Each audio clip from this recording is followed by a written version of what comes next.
நல்லா பார்த்துக்கோங்க. இது வந்து சாத்தானுடைய சிம்பல். இந்த சிம்பலை மக்களாகிய நம்ம கிட்ட மறைமுகமாக இந்த இலுமினாட்டி கும்பல் வந்து திணிப்பாங்க.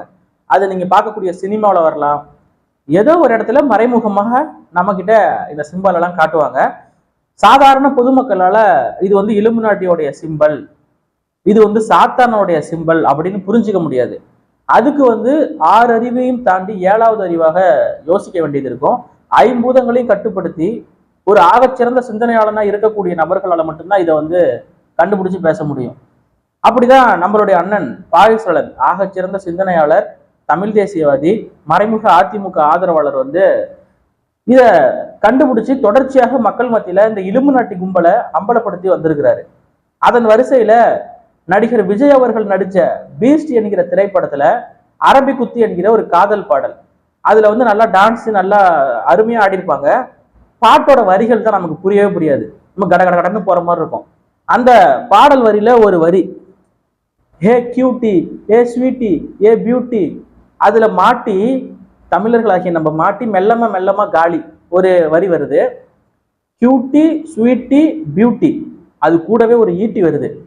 அந்த ஈட்டியில தமிழர்களாகிய நம்மளை மாட்டி மெல்லமா மெல்லமா காலி, இதுதான் மக்கள் இந்த பாடல் வரி.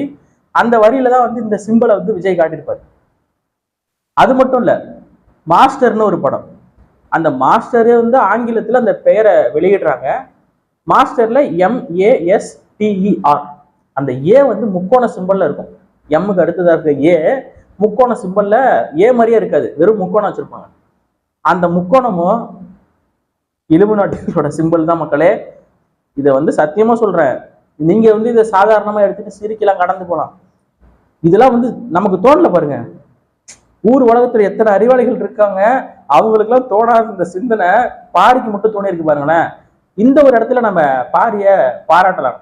நடிகர் விஜய் சாத்தானுடைய கட்டுப்பாட்டுல இருக்காரு, அவர் வந்து ஒரு இலுமினாட்டி, அவருக்கே தெரியாம அந்த கட்டுப்பாட்டுல இருக்காரு, அதெல்லாம் நம்ம தான் அவர் சொல்லணும். நாளைக்கு வேற அரசியலுக்கு வரப்போறதா சொல்லிக்கிறாங்க. பாரு எப்ப பீஸ்ட் படம் வெளியானப்ப பேசுறாரு, அரசியலுக்கு வந்து நீங்க என்ன சாத்தானுடைய ஆட்சியை தான் கொடுக்க போறீங்களா?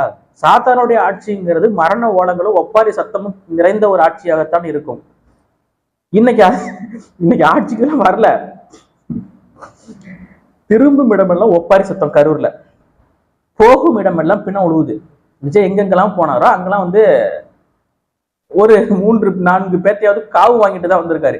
மதுரை மாநாடு, விக்கிரவாண்டி மாநாடு, செல்லும் இடமெல்லாம் மயக்கம் போட்டு உழுவுறாங்க, லைட்ல போட்டு போட்டு விளையாடுறது, இப்படி ஒரு சைக்கோபேத்தால எத்தனை மரணங்கள். இதை நம்ம இன்னைக்கு விமர்சனம் பண்றோம்.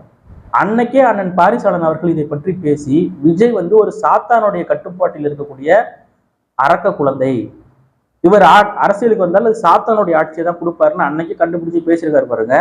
உண்மையாவே பாரிசாலனை சப்போர்ட் பண்ணி பாரிசாலனை விமர்சிப்பவர்களுக்கு எதிராகலாம் சொல்றீங்கல்ல, பாரி எந்த மாதிரியான இன்டெலிஜென்ஸ், அவர் எப்படிலாம் திங்க் பண்ணுவாருன்னு சொல்லி பேசுறீங்கல்ல, உண்மையாகவே நீங்க சொல்லக்கூடிய அத்தனை கருத்தையும் நான் ஏத்துக்கிறேன். பாரிசாலனுடைய இந்த ஆகச்சிறந்த சிந்தனைக்கு ராயல் சல்யூட். ராயல் சல்யூட் போட்டா திமுகவுக்கு ராயல் சல்யூட் போடுறீங்கன்னு சொல்றீங்களா, உண்மை பாரிக்கு ராயல் சல்யூட்டுங்க. சாத்தான் இப்படி காட்டிட்டு இருக்கிறத விஜயும் இப்படி காட்டிட்டு இருக்காரு. சாத்தான் வழிபடக்கூடியவர்கள் இந்த சினிமா துறையில் இருக்கிறார்களா? யோசிங்க. நமக்கு இது அட்லீஸ்ட் இந்த ஒரு சிம்பலுக்குனாச்சும் நீங்க வந்து கேள்வியை கேட்கணும். ஏனே வந்து சாத்தான தூக்கிட்டு வர கேளுங்க போய், ஏன்னா சாத்தான காட்டுற, நீ நாளைக்கு வேற அரசியலுக்குலாம் வர போறேன்னு சொல்லிட்டு இருக்கானே, சாத்தானுடைய ஆட்சியை தான் செய்ய போறியானே, அவங்க சொல்றதுதான் நீ கேட்டு நடக்க போறியானே அப்படின்னா போய் கேளுங்க. ஏன்னா அவரு இது கூட இன்னொரு வார்த்தை ரைம் ஆகும், ஈட்டி. இப்ப அடுத்த வார்த்தையோட பொறுத்து பாத்தீங்கன்னா இதுக்கு மீனிங் புரியும். என்ன அப்படின்னா, கியூட்டி, பியூட்டி, ஸ்வீட்டி, அதில் மாட்டின்னு வரும். பியூட்டில நீங்க மாட்ட முடியுமா?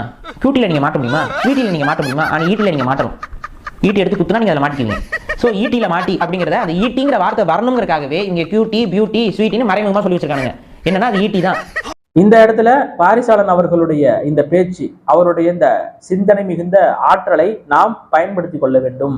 இந்த காணொலியை பெரிய அளவுக்கு பரப்ப வேண்டும். ஏன்னா மக்களுக்கு வந்து விழிப்புணர்வு வரணும் இல்லையா? சாத்தானுடைய ஆட்சியை கொடுக்கறதுக்காக ஒருத்தர் வராரு, வரும்போதே இத்தனை காவு, இத்தனை சாவு, அதை நம்ம பாரிசாலன் அன்றே கணித்து பேசியிருக்கிறார்.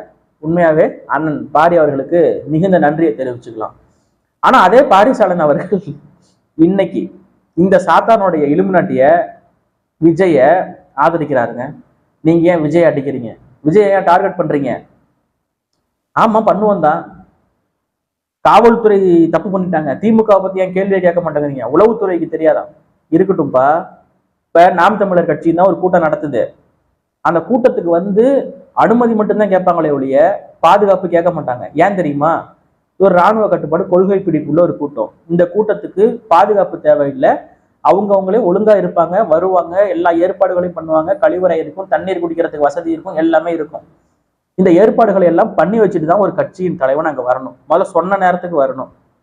அதெல்லாம் இல்லாம விஜய் அவர்கள் வருகிறார், அவரை பார்ப்பதற்காக தான் ஒரு கூட்டம் கூடுது. நீ 1/2 கிலோமீட்டருக்கு முன்னாடியே 1 கிலோமீட்டருக்கு முன்னாடியே லைட் ஆஃப் பண்ணிட்டு கேரவனுக்குள்ள போற, உன்னை பார்த்துருந்தா பாதி கூட்டம் அங்கேயே கலைஞ்சு போயிருக்கும். உள்ள வந்துக்கிட்டு கூட்டத்தை காட்டணும்னு மெயினான இடத்துக்கு வந்தோடனே கூட்டம் பிரிஞ்சு இத்தனை உயிரே போயிருக்கு. அங்க ஏறுறான், மேல ஏறுறான். இந்த கொள்கை இல்லாத கூமுட்டை கூட்டத்தை உருவாக்கியது விஜய்.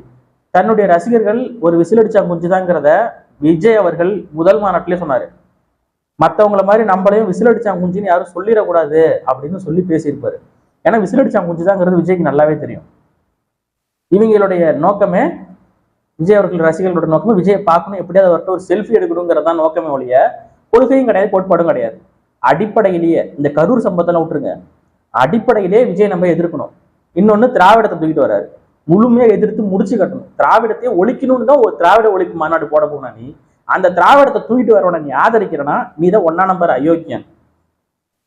அப்ப நாம் தமிழரை தனிப்பட்ட முறையில எதிர்க்கணுங்கிற காழ்ப்புணர்ச்சியிலையும் வன்மத்திலையும் இன்னைக்கு விஜய்க்கு ஆதரவு கொடுக்குறானுங்க, அதிமுக கூட்டணிக்கு ஆதரவு கொடுக்குறாங்க. அப்படி எவ்வளவுதான் வாங்கினாங்கன்னே தெரியல. அப்படி என்னதான் உங்களுக்கு அங்கிருந்து வருது? நாம் தமிழர் கட்சி சரியில்லைப்பா, பொறுப்பாளர்கள் சரியில்லை, இடும்பவன கார்த்தி விஜய் எல்லாம் ஒருமையில பேசுறாரு, சாட்டை துறைமுருகன் ஒருமையில பேசுறாரு, சரியில்லை. வேற எந்த கட்சி சரின்னு நீ சொல்லணும்ல. இதைத்தான் நம்ம போன காணொலியிலையும் கேட்டிருப்போம், அது கேட்டா பதில் இருக்காது. அப்ப உண்மையா இவங்க தான் இலுமினாட்டி மாதிரி தெரியுது. நாம் தமிழர் கட்சிக்குள்ளே தமிழ் தேசிய இலுமினாட்டிகள் இவங்கெல்லாம். என்னங்க உங்க உங்க அரசியல்?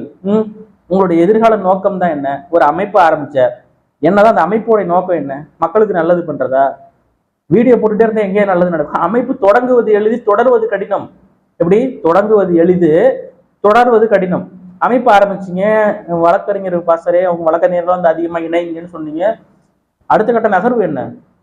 இந்த வீட்டை இடிச்சுக்கிட்டு இருக்கிறாங்க, ஆக்கிரமிப்புன்னு சொல்லி போய் போராடுங்க, ஏதாவது பண்ணுங்கப்பா, ஆக்டிவிட்டிஸ் ஏதாவது பண்ணணும். வெறும் பிழைப்புவாதமா மட்டுமே இருக்கக்கூடாது. தமிழ் தேசியத்திலிருந்து ஒரு கூட்டத்தை பிரிச்சு தனியா துண்டா எடுத்துட்டு போகணும்ட்டு இவங்க நினைக்கிறாங்க. அதான் உண்மை. தொடர்ச்சியா எவன் வந்து உள்ள வேலை பார்த்தான், யாராலையும் முடியல. அதற்கு காரணம் அண்ணன் சீமன் அவர்களுடைய இந்த துணிவு, இந்த ஆற்றல்.